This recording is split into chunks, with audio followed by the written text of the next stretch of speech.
welcome to the Deaf Kid Show. Let's go. Hey! All right. Welcome to the GK Show. Fun music at the beginning. Yeah!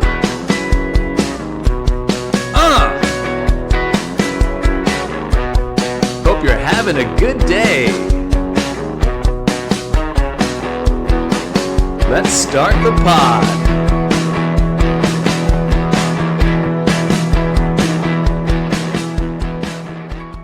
All right, I'm back. I'm recording on, what is it today? Tuesday night? I'm recording on Tuesday nights. It'll probably be, now it's Wednesday already because it's after midnight.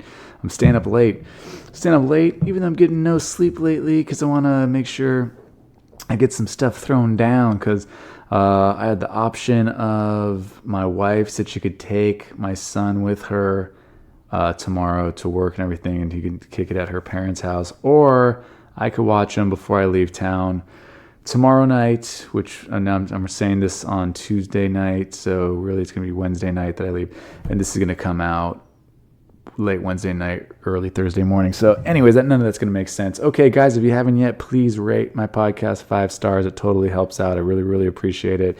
If you can leave a review, that'd be awesome. If you haven't yet, it takes less than a minute. And yeah, if you want to follow me on social media, I'm terrible at all that social media stuff, but I try and post things, and the people who see it do like it. So it's just my name at Jeff Keith, GeoffKeith. Yeah, and my children's book should be coming out soon. I spoke about it in the last podcast, been having some difficulties with the illustrators, some communication issues, some margin issues, and hopefully it will all be taken care of in the next few days. And then I can, because of technology, almost immediately get these up for sale. So I'm really excited about that. The website will be thedifferentbook.com, thedifferentbook.com. It's a children's book. I really hope you guys help me spread the word on that. It would be awesome. Okay, so let's knock out a couple things. First off, I just want to touch on this. Talked about on a podcast last week, everybody was talking about Chris Cuomo, the anchor from CNN, who said, got into an altercation with some jackass in public who was confronting him, trying to piss him off. Not cool from that guy. But then Chris Cuomo was like, you called me Fredo. That's like the N-word for Italians. That's a racial slur, right? And everybody was kind of like, huh? What are you talking about, dude? So I thought this was pretty funny. Gianni Russo, who played Carlo Rizzi in The Godfather, who knows Chris Cuomo and Andrew Cuomo, his brother, and knew his father, Mario Cuomo, the former governor of New York. Gianni Russo, there's this video from TMZ you can easily find. And what sucks is it only has like 70,000 views when I saw it. Why does the good stuff that makes people who say dumb things look like assholes, why does that stuff always have like 100,000 views? And then some other random shit has, millions. So anyways, TMZ asked him like, what do you think of all this? And it's just such a funny video because the guy's like, hey, he goes, I don't know what he's talking about. He goes like, that's not a racial slur. Fredo's just like the dumb, weak brother. That's it. Everybody knows that. He's like, it's not, and this guy's like the most Italian dude ever. Gianni Russo played Carlo Rizzi in The Godfather. And he's like, yeah, he goes, it's a character from a movie. He's like, what's he talking about? And he goes, and the thing is, he goes, I know him. I've known him since he was a kid. He goes, I knew his father, Mario. And he goes, I know Andrew and Chris. He's like, I don't get why he said such a stupid thing. Like, he's such a smart guy. I'm paraphrasing, obviously. So if you go watch the video, you're going to be like, he didn't say it exactly like that, Jeff. You are a liar. But paraphrasing, he basically was like, he's a smart guy. He's like well-educated. Like, why would he say something like that? I don't know. And then they're like, oh, are you going to say anything to him? And he's like, what am I going to say? He goes, I don't know. You know what I mean? Like, you know better than that. Like, it's not a racial slur. I really feel like people that say extremely inflammatory, dumb things like that that are like news anchors. You know what I mean? Like, they should be kind of confronted on that. Like, dude, how off? You're supposed to be a guy who reports the news and you're making shit up about a racial slur like no one's heard of. And then his brother came to his defense, I heard too, and was just like, yeah, he goes, this is like, it's like, dude, what? Your family's the only one that knows about this? Like, you, your brother, every other Italian's like, nah, that's not what it means. All right. So anyways, I thought that was funny. It's a funny video. Gianni Russo on TMZ. Check it out. All right. Let's get into some of these fun stories. What is going on? I can't do it on that. Oh, I'm going to have to go to the computer then. That is very annoying. I saved these links because I wanted to be able to just click on them, but the way I saved them in my phone in my notes section doesn't work. All right, let's get to this. Diaper tossed out window on the highway hits trooper's patrol car. Well, that sounds pretty self-explanatory. I just like the idea of that. It smells like shit in this car. Get rid of it. Well, I don't know. It's littering. Just do it. It smells like shit. All right. Woo, woo, woo. August 20th, police in Indiana said a driver was ticketed when a dirty diaper tossed out a window by a backseat passenger struck a trooper's car. Backseat passenger. If I'm driving, I'm like, you can't give me a ticket. Come on. I'll never drive with this asshole again in my backseat. What a piece of shit. They threw a diaper at you? Did you throw a diaper at him? Why would you do such a thing?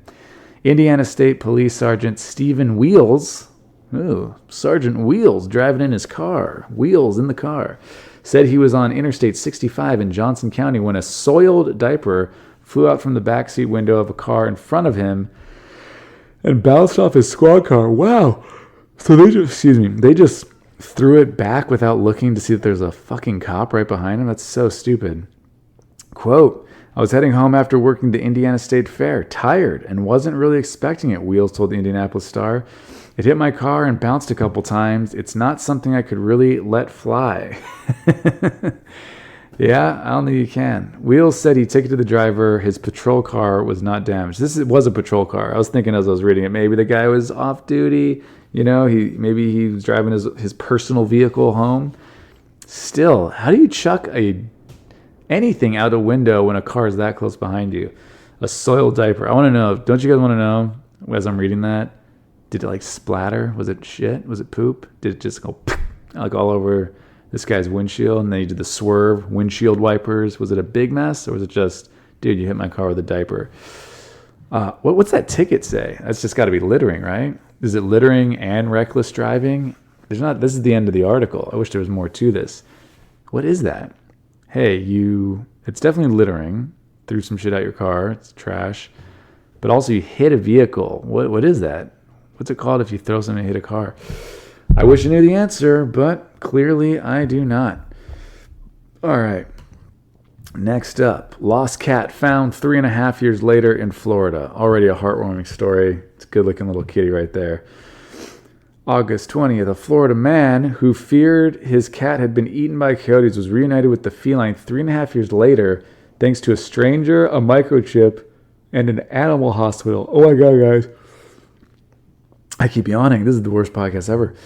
So if it had a microchip, why did it take 3.5 years? I have no idea what's going on here. A stranger and an animal hospital.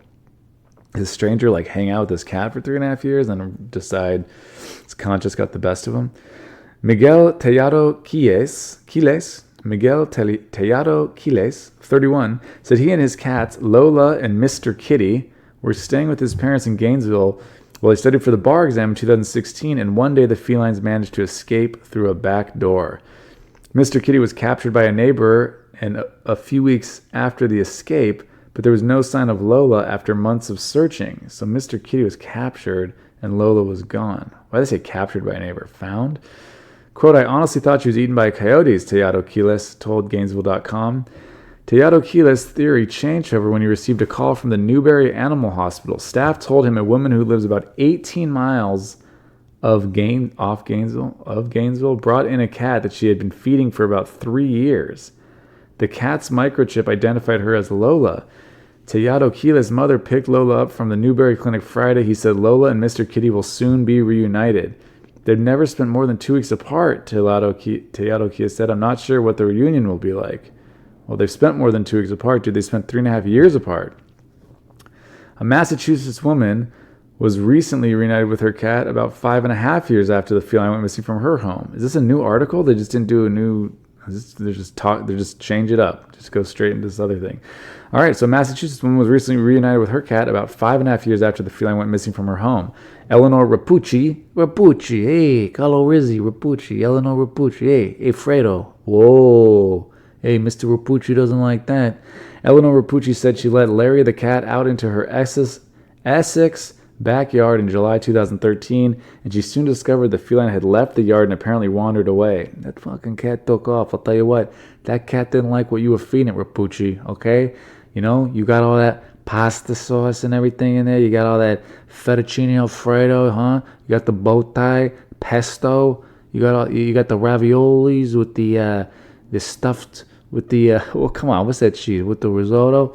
Anyways, and then you feeding me this fucking garbage? Come on, am I gonna be an Italian cat? I'm gonna be an Italian cat. You know what I mean? Where's the garlic bread? Come on, Ms. Rapucci. Come on, give me some of that fucking give me some of that penny marinara. What are we doing here? I gotta eat fucking sloppy ass fish shit. Come on, give me some of that. Give me some of that baked ziti. What are you doing? We got baked ziti in there. You're not gonna give me any of that? Come on, Mr. Rapucci. What the fuck are you doing? So I'm guessing that's why the cat left. Officials with the Merrimack River Feline Rescue Society said a man feeding birds in Salisbury, about 20 miles from Rapucci's home, found the cat and brought him into the shelter about 5.5 years later. Rapucci said Larry was in good health and quickly reacclimated to life in her home. She named her cat Larry. Lawrence, get over here, Lawrence. What are you doing, Lawrence? I think that's why the cat left. Fucking calling me Larry? My name's fucking Gianni Russo. Come on, I'm a cat here. What are we doing, huh? Call me Carlos Rizzi. Larry? Lawrence? What is this, prep school? So, I don't get it. So, why was this part of this article? And why was the headline of this article, lost cat found 3.5 years later in Florida, and then buried all the way at the end of the article is a lady who found her cat 5.5 years later, 5.5 more than 3.5. That should be the headline. This 3.5 year missing cat, that should be the secondary story. I don't get it. I'll never get it, and I'm not happy with it. All right, next story. Suggestively named town seeks to stop adult toy company from using signs. Oh, I can't wait for this. Residents of Newfoundland and Labrador town with a famously suggestive name are petitioning to stop a sex toy company from using their sign for advertisements. The town of Dildo, well, there we go. The town of Dildo was gifted a Hollywood-style sign last week by U.S. late-night TV host Jimmy Kimmel, who jokingly ran for mayor of the town. An adult toy company, Our Pleasure, posted a video to Facebook showing off some of its products in front of the sign and other local landmarks Saturday. Jeez, they don't like this. Andrew Pretty, a member of Dildo's local service district committee. Hey, Pretty Dildo. Hey, Mr. Pretty, where do you work? Well, you know, I'm a member of Dildo's district committee. Did you say Dick Strict? A strict Dick Dildo? Mr. Pretty? I actually didn't say that. I said I'm a member of Dildo's local service district committee. Did you say Dick Strict? I said district. And this is in Dildo? So the Dildo is a strict dick. Okay, you can tell it's late. Andrew Petty, a member of Dildo's local service district committee, said despite the town's name, residents were not pleased to find out their town was being used to sell sex toys. What? How could this happen in Dildo? We didn't think it was appropriate, Pretty told the Telegram newspaper. A lot of people are upset over it.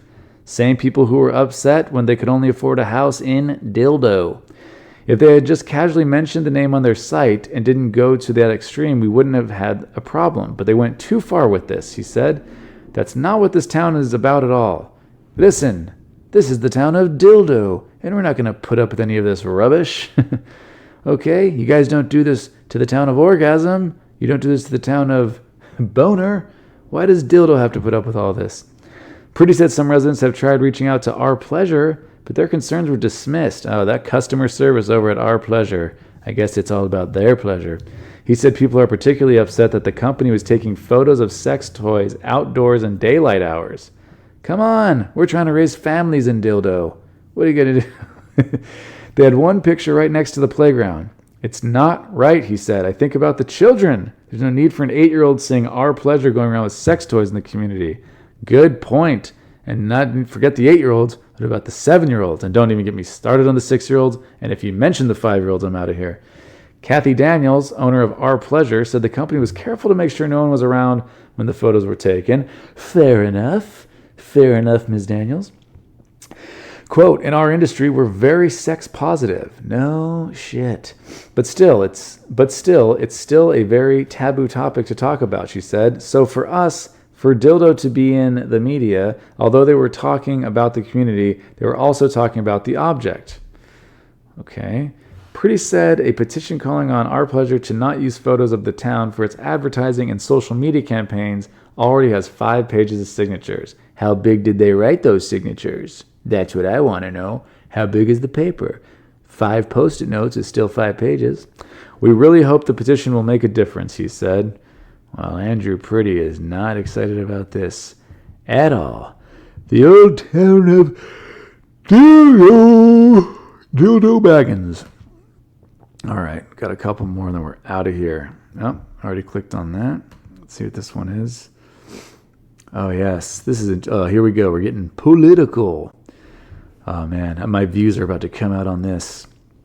Megan Rapinoe thinks her Fox News watching dad voted for Trump. Something she's confused about. Okay. Watch how my totally logical and rational opinion is going to piss people off. Megan Rapinoe isn't a fan of President Donald Trump. She's made that more than clear before, during and after the U.S. women's national team's World Cup triumph in France earlier this summer. So yeah, if anyone doesn't know, this is Megan Rapinoe. She's the very famous U.S. women's soccer player. Rapinoe drew Trump's attention on social media after her criticism of him and her clear stance on not wanting to visit the White House after the tournament. That naturally started a cross-Atlantic feud between the two. Excuse me, but her activism didn't begin with Trump this summer, far from it.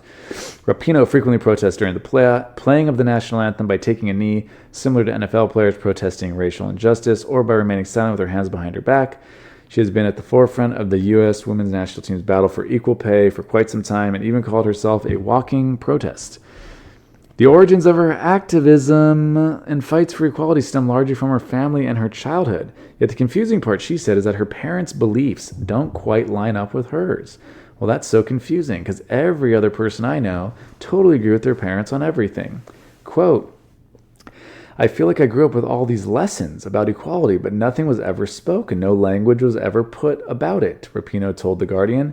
Quote, both of my parents should be really progressive, especially my mom, and I don't get that they're not.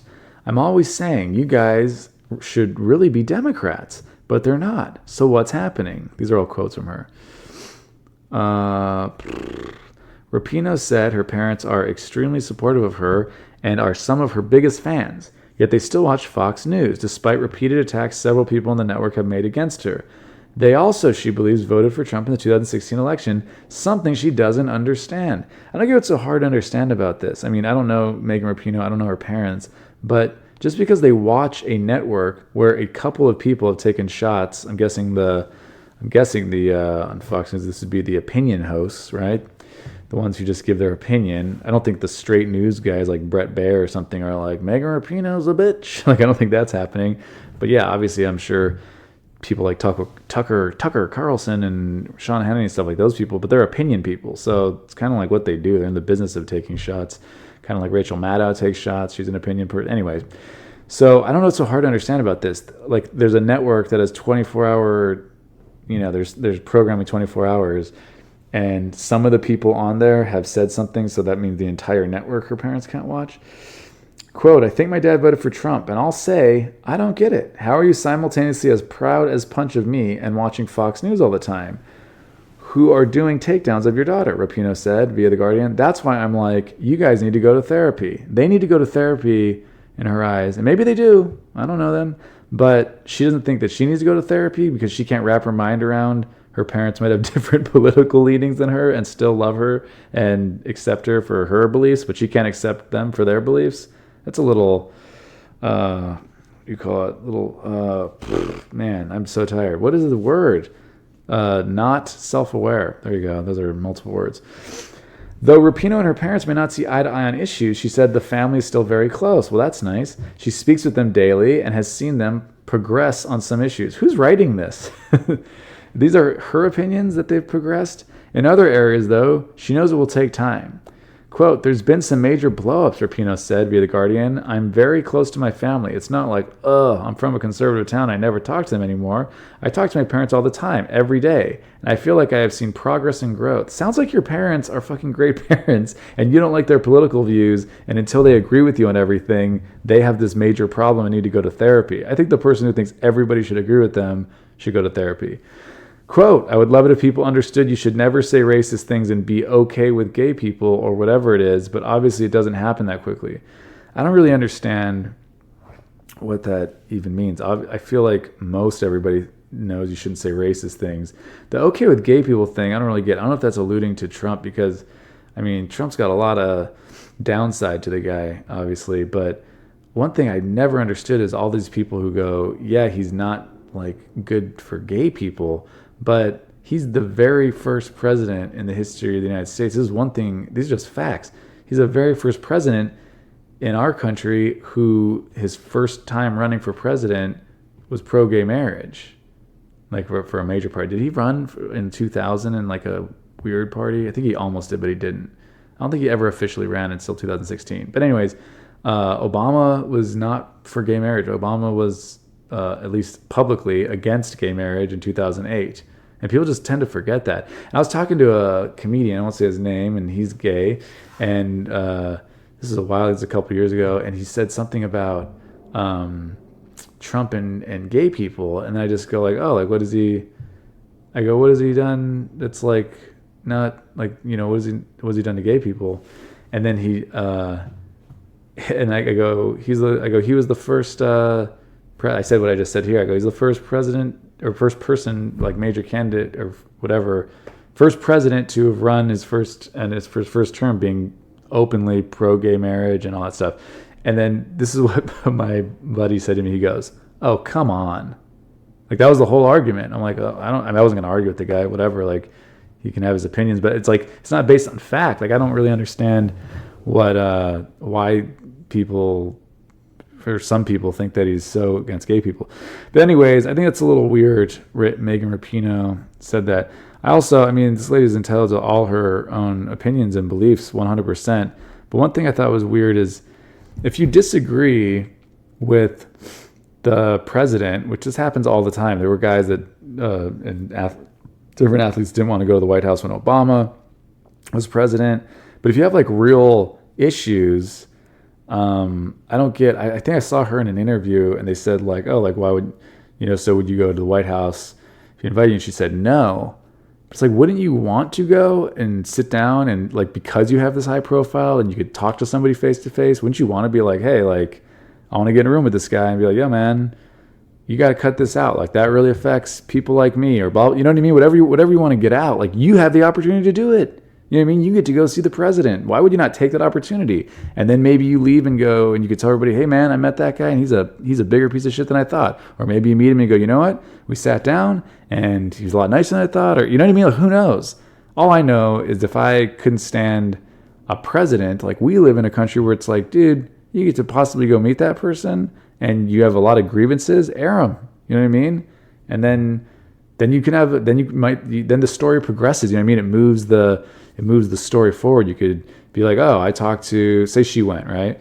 Or does anybody? This is like the guys that didn't want to go when Obama was president.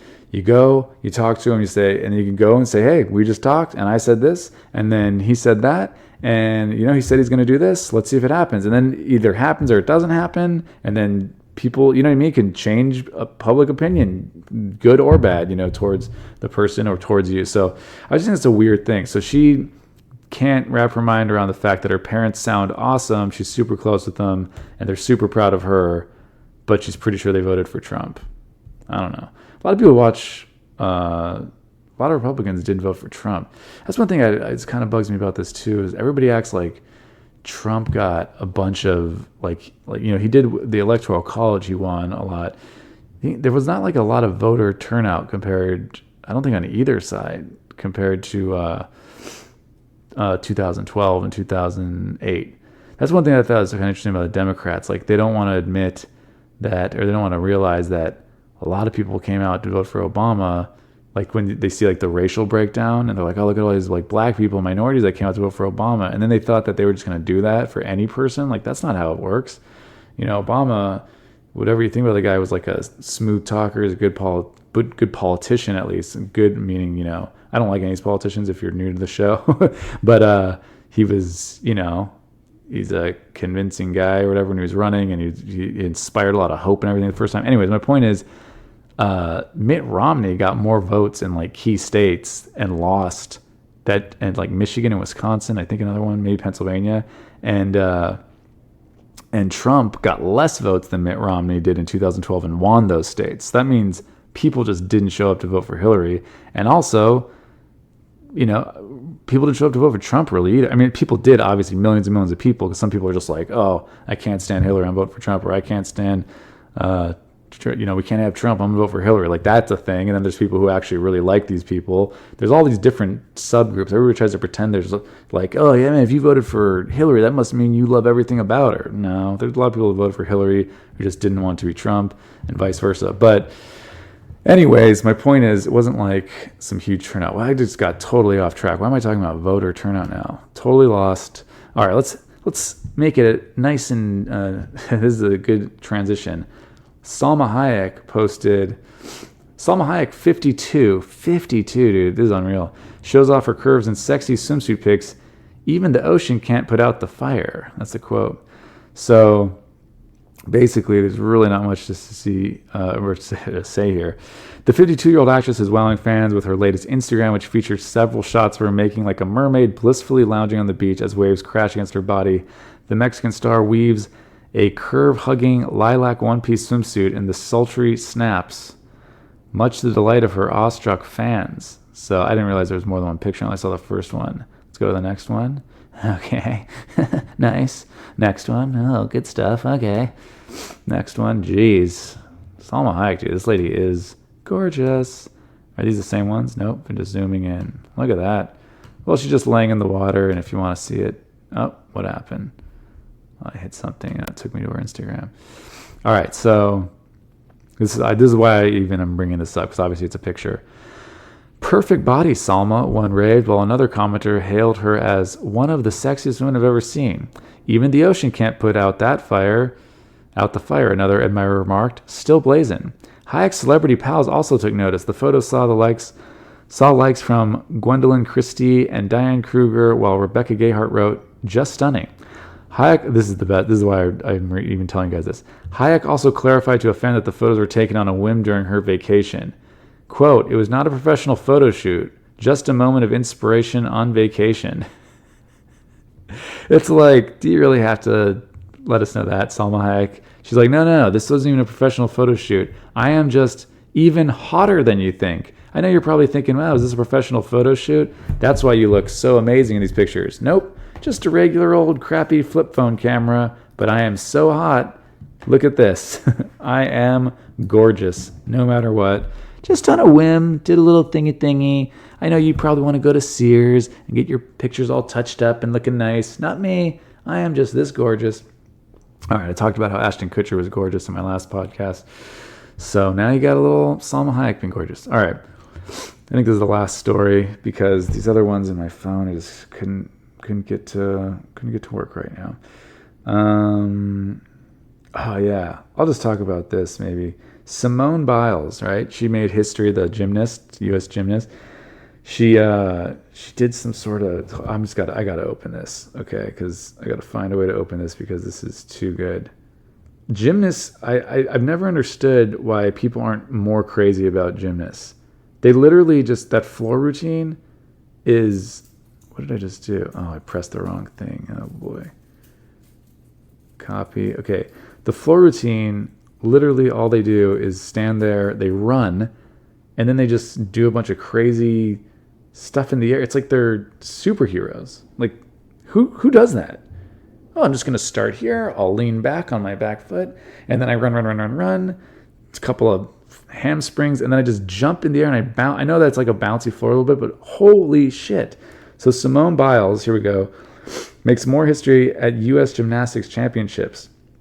One night after becoming the first person ever to land a double-double dismount at the U.S. Gymnastics Championship, Simone Biles continued to make jaws drop on Sunday with more history. Biles became the first woman to land a triple-double. That's 2 flips and 3 twists in competition on the floor during her routine. Now, obviously, there's no video on this podcast. Guys, this is what I'm talking about. I don't need to read anymore. This girl is amazing. Like, she's an X-Man. You know what I mean? Biles became the first one to land a triple-double. 2 flips and 3 twists. That's just running and then flipping around on the floor and then jumping. What? Can you come close? I can't even do a flip. I'd probably kill myself if I tried to do a front flip or a back flip. And I could do it off a ledge too. I'd be like, okay, here you got a 2-foot ledge, do a backflip off it. Nope. This girl, 2 flips and 3 twists. So, all right, I had to just bring that up because she's freaking amazing. And all those gymnasts are just crazy amazing. All right. Please rate the podcast 5 stars. Subscribe, review. Follow me on social media. It's all in the show notes. You can write me an email if you want. Let's see. Study on cannabis chemical as a treatment for pancreatic cancer may have major impact, Harvard researcher says. This will be the last story. Here we go. Pancreatic cancer makes up just 3% of all cancers in America, but with a 1-year survival rate of just 20% and 5-year survival rate of less than 8%. It's predicted to be the second leading cause of cancer-related death by 2020. Why am I ending on a cancer article? It's horrible. Headlines about the illness, as a result, tend to be discouraging, but this month, scientists from Harvard University's Dana-Farber Cancer Institute have released some much-needed good news in their study published in the journal, get to the weed stuff, Frontiers of Oncology on July 23rd. The researchers revealed that a chemical found in cannabis has demonstrated, quote, significant therapy potential in treatment of pancreatic cancer. The specific drug called FBL03G, well, that's a catchy name. That catches on pretty quick. Hey, can I get some of that aspirin? Do you have any Tylenol? Hey, I'm looking for some FBL-03G. Rolls right off the tongue. Is a derivative of a cannabis flavonoid, the name for a naturally occurring compound found in plants, vegetables, and fruits, which, among other purposes, provides their vibrant color. Flavonoids from cannabis were discovered by a London researcher named Marilyn Barrett in 1986 when she was getting fucking stoned, and were later found to have anti-inflammatory benefits.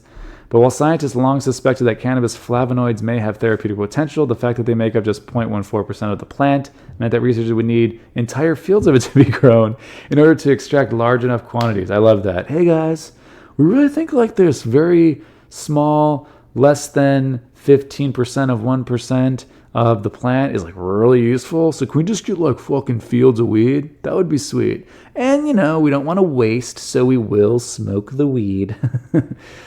But can we just get fields of that? That changed recently when scientists found a way to genetically engineer cannabis flavonoids, making it possible to investigate their benefits. Well, that just shot myself in the foot right there. Enter the researchers at Dana-Farber, who decided to take the therapeutic potential of one of these flavonoids, FBL-03G, and test it on one of the deadliest cancers through a lab experiment. The results, according to Wilfred Ngwa, Ngwa, Noir, PhD, an assistant professor at Harvard and one of the study's researchers, were, quote, major. That's how you know it's a weed study. Hey, how are the results? They're fucking major, dude. Like, these results are fucking dank. The most significant conclusion is that tumor-targeted delivery of flavonoids derived from cannabis enabled both local and metastatic. Oh my god, I always mess that word up. Metastatic. Oh my god, I've said that word, I've heard that word, and I can't say it right now. Metastatic. Metastatic.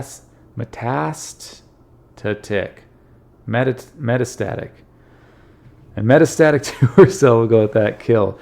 Significantly increasing survival from pancreatic cancer. Noah tells Yahoo Lifestyle.